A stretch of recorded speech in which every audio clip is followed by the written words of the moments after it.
Good morning friends. गिरावट platform पे UP special में मैं बीके शुक्ला आपका हार्दिक स्वागत करता हूं। दोस्तों उत्तर प्रदेश के इतिहास के क्रम में आगे बढ़ते हुए आज हम देखेंगे गुप्त काल एंड उत्तर काल। गुप्त काल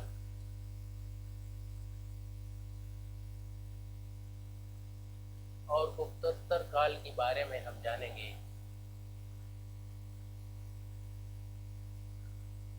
उत्तर काल के बारे में देखेंगे दोस्तों, इस समय उत्तर प्रदेश पर क्या प्रभाव रहा है या इन शासकों का उत्तर प्रदेश पर क्या प्रभाव रहा है ऐतिहासिक परिदृश्य से, इसको बारे में हम आगे जानेंगे।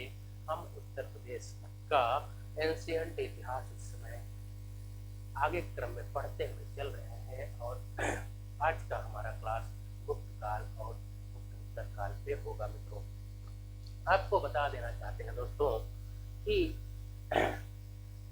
जो गुप्त काल है इसकी नींव डालने वाले का नाम ही सिर्फ दिया गया है। बहुत ज्यादा जानकारी ऐतिहासिक सोर्सों में नहीं मिलती। बताया जाता है कि श्रीगुप्त ने इसकी नींव रखी थी। इस साम्राज्य का संस्थापक श्रीगुप्त था दोस्तों। श्रीगुप्त के बाद जो साम्राज्य का वास्तविक और महत्वपूर्ण संस्थापक माना जाता है उसको चंद्रगुप्त मौर्य कहा जाता है। चंद्रगुप्त प्रथम कहा जाता है दोस्तों। चंद्रगुप्त प्रथम कहा जाता है।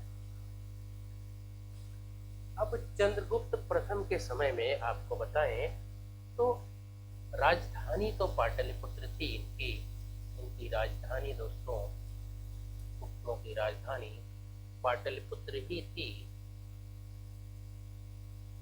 पाटलिपुत्र जो वर्तमान में पटना है बिहार में, पटना का नाम क्या था? पाटलिपुत्र था दोस्तों। तो राजधानी पाटलिपुत्र थी, लेकिन चंद्रगुप्त प्रथम ने क्या किया, इसने अपने राजधानी का जो विस्तार था, जो राज्य का विस्तार था, इसने शुरू किया और राज्य का विस्तार ये कहाँ तक ले आया? ये काशी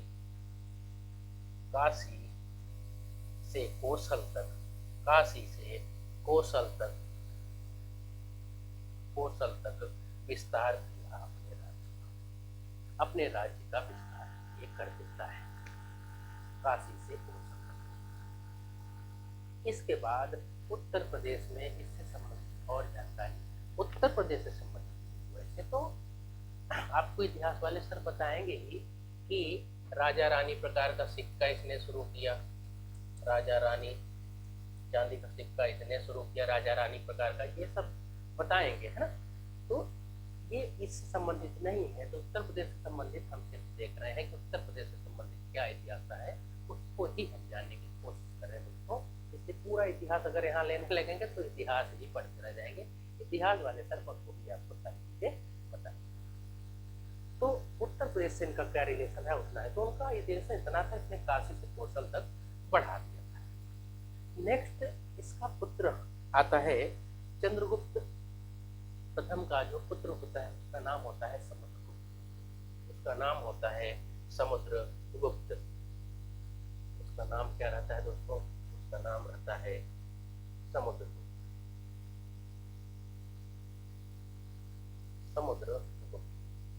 तो इसका जो उत्तर प्रदेश से बहुत बड़ा साक्ष्य जो मिला है वो प्रयाग प्रशस्ति मिला है।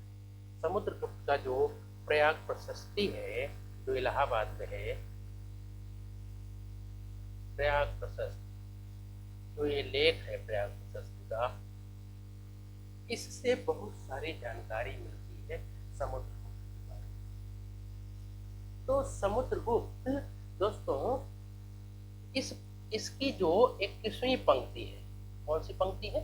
जो 21वीं पंक्ति है इस प्रशस्ति की, जो 21वीं, प्रत्येक पंक्ति में समुद्रगुप्त के बारे में कुछ न कुछ बताया गया है, लेकिन जो 21वीं पंक्ति है, 21वीं लाइन लिखी है, उसमें ये बताया है कि इसने उस समय आर्यावर्त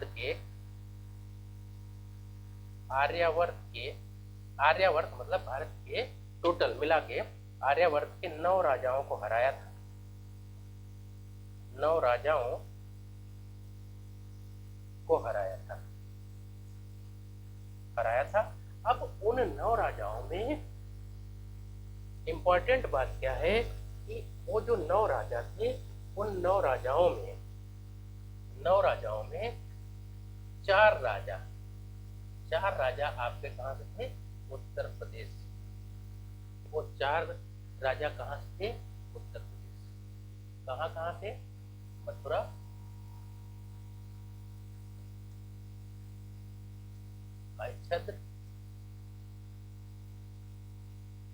मथुरा, अच्छत्र, और 2 राज्य और थे आपके कौशाम्बी और बुलंदशहर। कौशाम्बी वो बुलंदशहर। यहाँ से जो है ये जानकारी मिलती है दूसरी पंक्ति से कि 9 राजाओं को, आर्यावर्त के 9 राजाओं को हराया था, जिसमें से 4 आपके उत्तर प्रदेश से ही थे दोस्तों। इसके बाद आगे की कहानी क्या होती है? आगे इसके बताया जाता है इतिहास में कि इसके समुद्रगुप्त के बाद जो है इसके 2 पुत्र थे। समुद्रगुप्त के बाद बताया जाता है कि इसके 2 पुत्र थे। इतिहास में थोड़ा सा चलते हैं तो एक का नाम था रामगुप्त और एक का नाम था चंद्रगुप्त सेकंड, जिसको विक्रमादित्य भी कहा जाता है। विक्रमादित्य भी कहा जाता है। अब रामगुप्त की बहुत ज्यादा जानकारी तो नहीं है, लेकिन कुछ जानकारी मुद्रा राक्षस में मिलती है, नाटक में। ज्यादा जानकारी नहीं। कहा जाता है इसकी जो पत्नी थी वो बहुत ही सुंदर थी, जिसके वजह से युद्ध हुआ, वागाटकों के बीच और ये मारा गया। फिर चंद्रगुप्त मौर्य ने मौर्य की बात बार मौर्य आ जाता है। चंद्रगुप्त द्वितीय ने क्या किया कि वाकाटकों को परास्त भी किया और उनसे वैवाहिक संबंध भी स्थापित कर लिया था। तो कुल मिला के इसकी जानकारी नहीं है, चंद्रगुप्त सेकंड की जानकारी हमारे उत्तर प्रदेश से संबंधित है। इसको देख लेते हैं जैसे कौन कौन सी जानकारी। तो सबसे पहली बात है कि इसने मथुरा को प्रशासनिक केंद्र बनाया था। मथुरा को प्रशासनिक केंद्र बनाया था क्योंकि मथुरा से इसके 3 लेख मिले हैं दोस्तों। 3 लेख मिले हैं और एक पर तो गुप्त संवत भी लिखा हुआ है। गुप्त संवत जो चंद्रगुप्त प्रथम ने चलाया था, गुप्त संवत, उसका भी लेख मिलता है दोस्तों। ये किसका? चंद्रगुप्त सेकंड, जिसको विक्रमादित्य कहा जाता है। अब मथुरा के ही हमने बताया था आपको नागवंश, तो नागवंश की जो कन्या थी उसका नाम था कुबेर नागा। क्या नाम था दोस्तों? कुबेर नागा। इसने इससे शादी कर लिया। मथुरा में नागवंश की कन्या थी कुबेर नागा, उससे इसने शादी किया। कुबेर नागा और चंद्रगुप्त सेकंड से एक पुत्री का जन्म हुआ जिसका नाम था प्रभावती गुप्त। इसका नाम था दोस्तों प्रभावती गुप्त। प्रभावती गुप्त का भी क्वेश्चन आपसे पूछा है। प्रभावती गुप्त, इस प्रभावती गुप्त की शादी इन्होंने वाकाटक वंश से कराया। वाकाटक वंश से शादी इसका करा दिया। वाकाटक वंश उस समय मध्य प्रदेश में मालवा के क्षेत्र में ये वंश था और शक्तिशाली वंश। तो प्रभावती गुप्त की शादी इससे करा के इन्होंने क्या किया कि संधि तालमेल बैठा लिया। इससे संबंधित जानकारी, इतना ही जानकारी मेन उत्तर प्रदेश से इससे रिलेटेड मिलती है। इससे चंद्रगुप्त सेकंड से रिलेटेड। बाकी इतिहास में तो इनकी बहुत सारी वीर गाथाएं रही हैं जो कि आपको इतिहास वाले सर बहुत डिटेल में इतिहास पढ़ाएंगे, लेकिन उत्तर प्रदेश से संबंधित हम बात करें इतनी जानकारी और इतने ही क्वेश्चन आपसे उत्तर प्रदेश में चंद्रगुप्त सेकंड से संबंधित पूछे जा सकते हैं। हाँ, जानकारी के लिए बता दें कि इसकी जो जानकारी हमको मिली इन सब चीजों की, वो फाहयान इस समय सिपाहियान इसके समय में एक चीनी बौद्ध था, चीनी बौद्ध दार्शनिक चाइना का था, तो ये आया हुआ था। इसके लेख से भी बहुत सारी जानकारी हमको इसके बारे में ये सब जानकारी मिली। इसके बाद मथुरा कला को भी इन्होंने अच्छा खासा प्रश्रय दिया। मथुरा चित्रकला को भी, मथुरा कला को भी आगे बढ़ाने का कार्य किया। इसके बाद गुप्त काल में ही उत्तर प्रदेश में मंदिरों का निर्माण शुरू हुआ। उत्तर प्रदेश में मंदिर बने दोस्तों, मंदिर बनने शुरू हुए नागर शैली में। कौन से मंदिर बने? नागर। मंदिरों की 3 शैलियां पढ़ाएंगे आगे, हिस्ट्री वाले सर पढ़ाएंगे, मैं भी थोड़ा बहुत आपको बता दूंगा। नागर, बेसर और द्रविड़ है तीनों शैलियां। तो जो उत्तर प्रदेश में जो शैली है वो कौन सी है? नागर शैली है। ठीक है दोस्तों, तो नागर शैली के मंदिर बनने शुरू हुए। उसमें से 2 मंदिर उत्तर प्रदेश में महत्वपूर्ण है। 2 मंदिर कौन कौन से महत्वपूर्ण है? 2 मंदिर, तो पहला मंदिर है आपका भीतरगांव,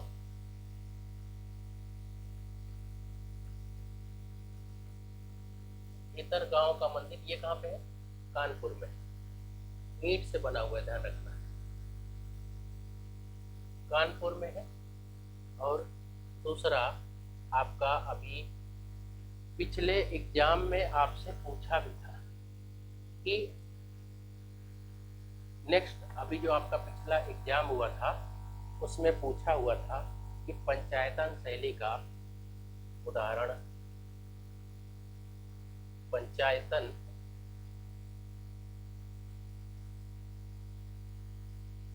शैली का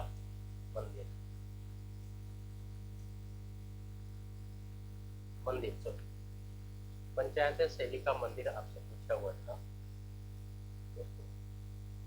तो आपको याद होगा, हमने बताया था वो कौन सा है उत्तर प्रदेश में? देवगढ़ का, देवगढ़ का दशावतार मंदिर, दशावतार मंदिर। ये भी गुप्त काल में ही बना हुआ था। ये कहाँ पे है आपका? ललितपुर में, ललितपुर में। ये मोस्ट इंपॉर्टेंट जो इन्होंने गुप्त काल में मंदिर उत्तर प्रदेश में बने थे नागर के। तो गुप्त काल से संबंधित ये जानकारी रही दोस्तों।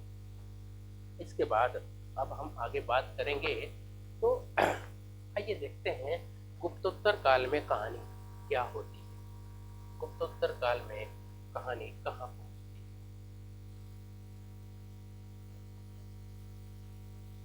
गुप्तोत्तर काल,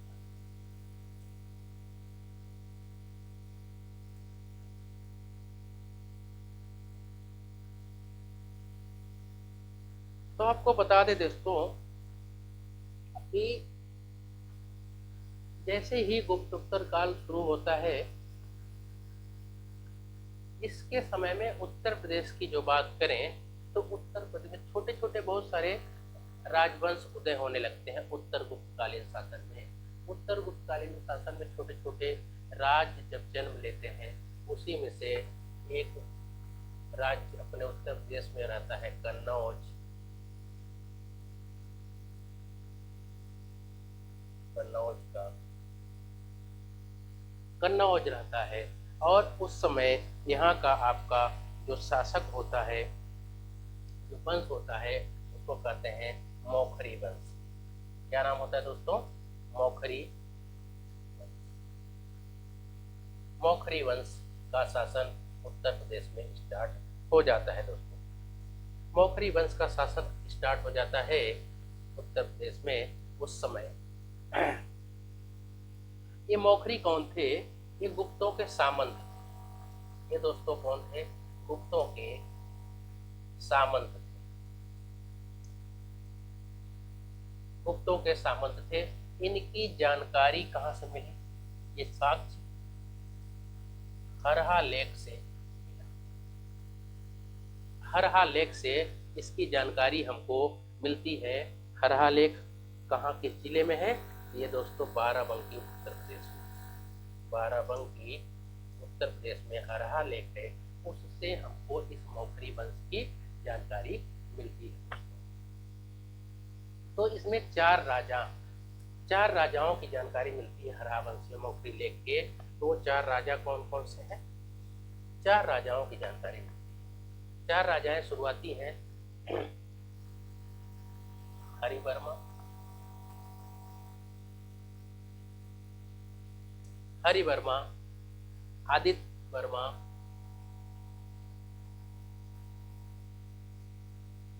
आदित्य वर्मा, ईश्वर वर्मा और ईशान वर्मा। ईशान वर्मा, ये चार राज्यों की जानकारी है, चार राजा। अब इन चारों राजाओं की जानकारी, जो लास्ट में ईशान वर्मा का पुत्र था उसका नाम था सूर्य वर्मा। दोस्तों उसका नाम क्या था? सूर्य वर्मा। और सूर्य वर्मा का ही ये आपका हरहा लेख, हरहा अभिलेख था जो बाराबंकी में मिला हुआ था, ये सूर्य वर्मा का ही लेख। अब इसके बाद लास्ट में मामला कहाँ से शुरू होता है? मामला आगे आपको बताते हैं। इसमें जो इनका लास्ट इस वंश का शासक होता है उसका नाम था ग्रह वर्मा। नाम था दोस्तों ग्रह वर्मा। अब यहाँ पे देखिए, यहाँ पे मामला कुछ यूं बना, कुछ यूं बना। यहाँ जो है आपका उस इसमें हरियाणा में जगह था थानेश्वर। ठीक, इसका संबंध अभी बता रहे हैं कैसे कैसे मामला हुआ थानेश्वर। इसके बाद इधर एमपी मालवा, मालवा का क्षेत्र, मालवा में उस समय उत्तर गुप्त काल का शासक था, उत्तर गुप्त कालीन राजा था। ठीक है, उत्तर गुप्त कालीन राजा था, ये ध्यान रखना है। उसी समय यहाँ पे जिसको हम कहते थे बंगाल, उस समय गौड़ कहा जाता था। बंगाल को उस समय किस नाम से जाना जाता था? गौड़। तो यहाँ गौड़ वंश, ये कहानी है पूरा ग्रह वर्मा से। ये कहाँ है? कन्नौज, मौखरी वंश का शासक रहता है कन्नौज में। ठीक, अब बात को समझिए हुआ क्या।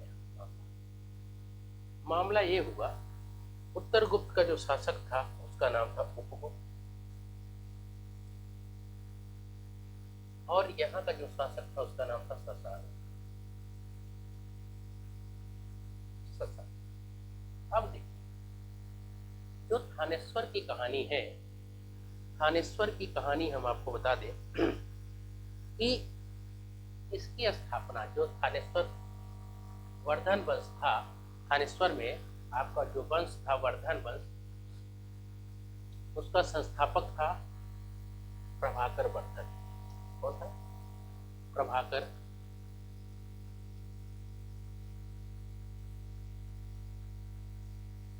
प्रभाकर वर्धन इसका संस्थापक था दोस्तों। ये तीनों चीज आप ध्यान रखिएगा। आप कहानी सुनो। कहानी क्या होगी? कहानी यूं कि प्रभाकर वर्धन के दो पुत्र एक पुत्री थी। इसके दो पुत्र थे, एक का नाम था राजवर्धन,